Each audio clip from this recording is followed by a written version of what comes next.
Olá a todos. Sou o juiz Andrew Napolitano, do Judging Freedom. Hoje é quinta-feira, 11 de junho de 2026. O meu caro amigo, o professor Mohamed Morandi, junta-se a nós desde Teherã. Professor Morandi, é um prazer. Muito obrigado por estar conosco. Pode dizer-nos o que os Estados Unidos bombardearam ou atacaram nas últimas 24 horas e se isso afetou a vida na capital do Irão? Muito obrigado pelo convite, juiz. Bombardearam áreas perto do Estreito de Hormuz e também atacaram locais perto de Teherã, na cidade de Karaj, que é uma cidade muito grande e próxima de Teherã. Os danos foram limitados, não me parece que tenha sido tão extenso quanto divulgado. Disseram que foi, não sei, cerca de 30% maior em escala do que os ataques anteriores. E a resposta iraniana também foi bastante dura. E, claro, nada mudou. Ouvi dizer que a imprensa ocidental afirmou que houve um acordo entre o Irão e os Estados Unidos, um memorando de entendimento, mas isso não é verdade. Os iranianos disseram que a sua posição sobre qualquer acordo potencial com os Estados Unidos não mudou e que Trump, se quiser um acordo, terá de aceitar esses termos, que ele quase aceitou. Os negociadores que trocaram mensagens no papel reconheciam uma coisa, mas Trump, nas suas declarações públicas, tem dito o oposto. No papel, concordaram mais ou menos em libertar os ativos roubados do Irão. Mas Trump diz que não vai devolver os ativos do Irão. No papel, concordaram mais ou menos em libertar os ativos roubados do Irão. Mas Trump diz que não vai devolver os ativos do Irão. No papel, concordaram mais ou menos, não é final, não há texto definitivo, mas concordaram mais ou menos em levantar o cerco. Trump diz que não vai levantar o cerco. No papel, concordaram mais ou menos em suspender as sanções durante o período de implementação do acordo. Trump diz que não vai fazer isso. Ou seja, os seus negociadores fazem uma coisa e ele diz outra. Mas, até esse quadro, com o qual ambas as partes, em geral, concordaram, até Trump reconhecer e aceitar esse quadro, não haverá acordo. Trump Estão a decorrer negociações agora ou, de forma geral, nestes dias? E se sim, passam por trocar mensagens através dos paquistaneses ou envolvem algo mais? Certamente não é como aquilo que se viu quando todos se reuniram fisicamente em Islamabad.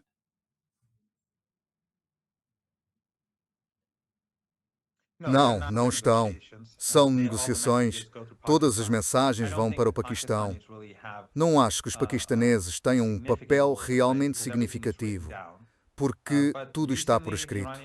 Mas, recentemente, os iranianos não responderam por causa das constantes violações do chamado cessar-fogo pelos americanos nas últimas semanas. Têm bombardeado e feito incursões constantemente e também por causa dos contínuos ataques genocidas no Líbano. Por isso, os iranianos disseram que os americanos conhecem a sua posição. A sua posição é aquilo que foi negociado há algumas semanas Isso já foi discutido no seu programa por vários convidados. Não é novidade. Como disse, suspensão das sanções durante o período do acordo, a devolução dos ativos roubados do Irão, um cessar-fogo no Líbano e em Gaza e o fim da guerra e também o levantamento do cerco. E o Irão, em troca, permitiria e facilitaria o comércio através normalizado pelo Estreito de Hormuz. E também o Irão declararia que não persegue uma arma nuclear, algo que o Irão sempre afirmou. Se as recordo bem, este é basicamente o quadro. Antes, antes, o quer do SEDS, cal, danhat. Certo. Mas Trump e o seu secretário de defesa, que se autodenomina secretário da guerra, Pete Hegseth, defendem que a retoma dos bombardeamentos vai afetar a postura negocial do Irão. Isso não demonstra uma ignorância absoluta sobre como os iranianos pensam e como o governo funciona. Sim, e faz os iranianos pensarem que os Estados Unidos estão cada vez mais parecidos com o regime israelense, que só gostam de bombardear e matar. E aí você meio que vê os dois se parecendo cada vez mais, tipo o final de A Revolução dos Bichos. Meu Deus, você tirou o pensamento da minha cabeça. Olhei do homem para o porco e do porco para o homem e mal conseguia distinguir a diferença. Acho que é assim que a Revolução dos Bichos termina. Exato. Sim, sim. O Irã alterou sua estratégia militar? Para se tornar ofensivo preventivamente e para responder com mais força do que lhe foi infligido, essa é uma pergunta difícil. Acho que, em geral, os iranianos nunca iniciariam uma guerra. Começar um conflito vai contra seus princípios religiosos. Estamos em guerra. Agora, a guerra não acabou. Já dura mais de 3 meses. Mas acho que os iranianos preferem não iniciar um conflito. E todas as vezes foram os Estados Unidos que violaram o cessar-fogo. No caso desse helicóptero, ele estava no Estreito de Hormuz, que, como sabe, não são águas internacionais. São águas entre o Irã e Omã e não são largas o suficiente para serem águas internacionais. Mas há muitos drones. São águas iranianas. Mesmo segundo a lei dos Estados Unidos, a linha se estende 12,5 milhas, indo até a metade do estreito, cobrindo o corredor por onde esses navios têm que passar. Desculpe interromper. Pode continuar, por favor. Isso, exatamente. Então o helicóptero estava em águas territoriais iranianas. E como os navios entram e saem por esse lado, e o helicóptero se atingiu um drone, há muitos drones iranianos monitorando o Estreito de Hormuz dia e noite. Não há gente remando barcos no meio do estreito. Tem drones para garantir que tudo está correndo como esperado. Então, se um helicóptero atingiu um drone, isso não é culpa dos iranianos dos pilotos de drone. Pode muito bem ser culpa do piloto dos Estados Unidos. Mas, em todo caso, os Estados Unidos têm violado o cessar-fogo de forma constante e aberta. Têm atacado o Irã repetidas vezes. Têm assassinado pessoas. Têm matado marinheiros. Logo esta manhã, atacaram um navio privado, um porta-containers, que transportava mercadorias de Omã para o Irã. E atacaram um petroleiro indiano. E ontem, acho que também atacaram outro petroleiro indiano. Então os Estados Unidos estão constantemente matando, destruindo e atacando. E aí um helicóptero, não sei se por falha mecânica ou colisão com um drone, cai e já querem lançar uma guerra contra o Irã em seu próprio território. Nayes. O governo iraniano acredita que Donald Trump controla Benjamin Netanyahu ou que Netanyahu controla Donald Trump. Perguntei isso a semana inteira, mas agora não estou perguntando a você. Por brilhante que seja, quero que me diga o que acha que o governo do seu país acredita.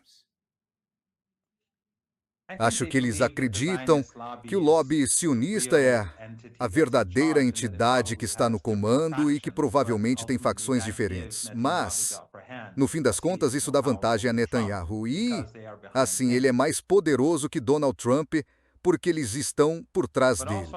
Mas também penso, e posso estar errado, que talvez parte das elites dirigentes nos Estados Unidos, aqueles que realmente controlam, os que colocam Israel em primeiro lugar, talvez estejam começando a acreditar que Netanyahu está prejudicando seus interesses. Porque o que a Axios divulgou sobre Donald Trump atacando Netanyahu, European Union acho que diz menos sobre Trump do que sobre as pessoas que plantaram essa história ou revelaram essa conversa. porque isso realmente prejudicou Netanyahu. O Axios, que não tem credibilidade, mentiu várias vezes e fingiu que o Biden estava contra o genocídio, o que era falso, ou quando no ano passado, já que estamos no aniversário do 12º dia de guerra, disseram que Trump não queria atacar o Irã e Netanyahu queria, e depois atacaram. Tudo isso era falso, mas, neste caso, a linguagem foi tal que Netanyahu saiu mal na imprensa em hebraico. Eles o atacavam, assim como seus opositores e até seus aliados políticos. Acho que isso prejudicou Netanyahu, ou pelo menos teve a intenção de prejudicá-lo. Mas European Union, acredito que os Estados Unidos e o regime israelense continuam muito próximos.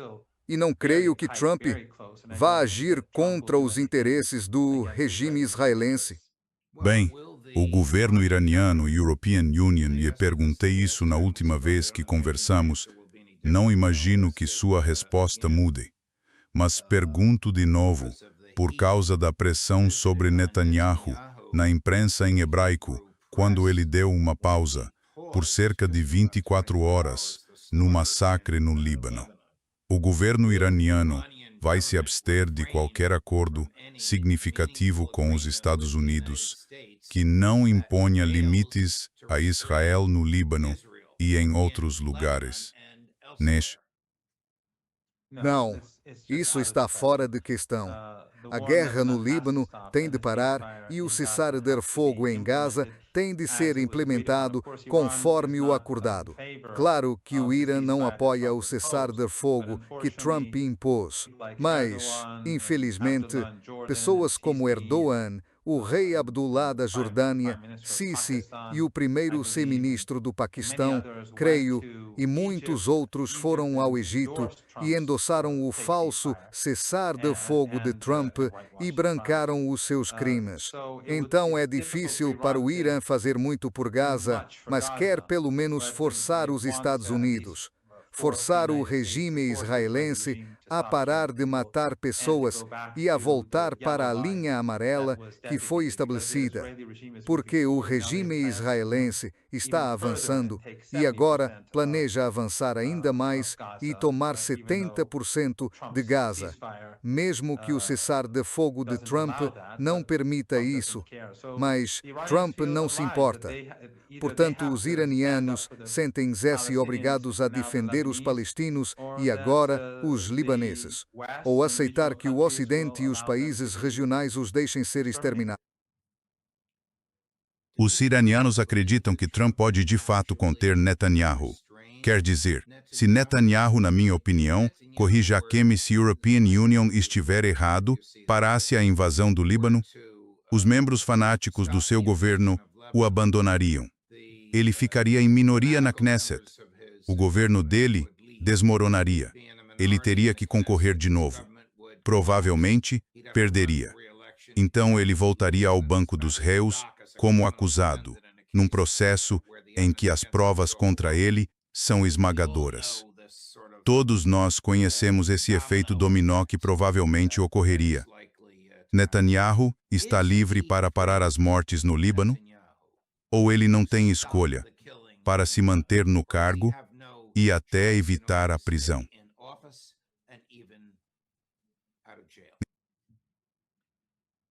Acho que, claramente, Netanyahu fará qualquer coisa para se manter no poder. E por isso temos quase 3 anos de genocídio. Ele precisa de crise após crise para permanecer no poder. E por isso penso que talvez algumas pessoas nos Estados Unidos, os próprios sionistas, estejam tentando enfraquecer-lo para que perca a eleição e então alguém da oposição, igualmente genocida, suba ao poder, mas que consigam branqueá-lo e dar uma cara nova ao regime, mostrar o primeiro-ministro com um gato na mão ou algo assim para humanizar-lo e seguir em frente. Mas penso que o cálculo em Teherã, senhor juiz, é que os iranianos, através deste cerco, deste bloqueio no Estreito de Hormuz que vemos em curso, querem aumentar a pressão sobre Trump e sua entourage a tal ponto que eles sejam obrigados, gostem ou não, a tomar uma decisão, fazer algo que seja Estados Unidos em primeiro lugar. Isto é, priorizar os interesses dos Estados Unidos em vez dos interesses israelenses para evitar uma crise económica global ou para impedir que a economia despenca, que Trump, em última instância, aceite um acordo que sirva aos interesses dos Estados Unidos em vez de continuar a perseguir os interesses do regime israelense. Em outras palavras, acho que os iranianos querem infligir cada vez mais dor aos Estados Unidos, enquanto o Irã também sofre e faz apelos, mas quer aumentar a dor a ponto de que a Casa Branca finalmente diga: temos de deixar de lado essa visão de Israel em primeiro lugar, priorizar os interesses dos Estados Unidos e assinar um acordo decente. Por que o Irã está disposto a arriscar uma guerra? Por causa da questão do Líbano. Por que arriscar a morte do seu povo, a destruição da sua infraestrutura e danos à sua capital, por causa do Líbano? Há tantas coisas que a European Union poderia dizer, senhor juiz, e não há tempo suficiente. Mas os sentimentos por Gaza pelos palestinos no Irã sempre foram muito sinceros.